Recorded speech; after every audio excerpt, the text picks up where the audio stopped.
In this guide, I'm going to show you how to fix a Nintendo Switch 2 virtual game card that's not loading. This is Miguel from Just Pause, and before we get into this guide, make sure to like the video and subscribe to the channel with all notifications on for more content like this. It really does help out the channel and we'd greatly appreciate it. If you have any questions, just ask them down in the comment section below. I'm going to be doing my best to reply to every single comment down there.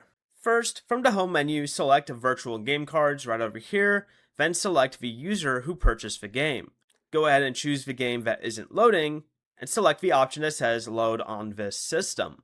If multiple games need to be loaded, you can select quick load from the main virtual game cards menu on the left here. If it still won't load, make sure that your console is connected to the internet, then restart it by holding the power option for about 3 seconds, then selecting power options, and then restart. Next, go to your system settings, scroll all the way down to system, and select system update and install any available update. If you use more than one Switch, keep in mind that each Nintendo account can only have 2 consoles registered to load virtual game cards at the same time.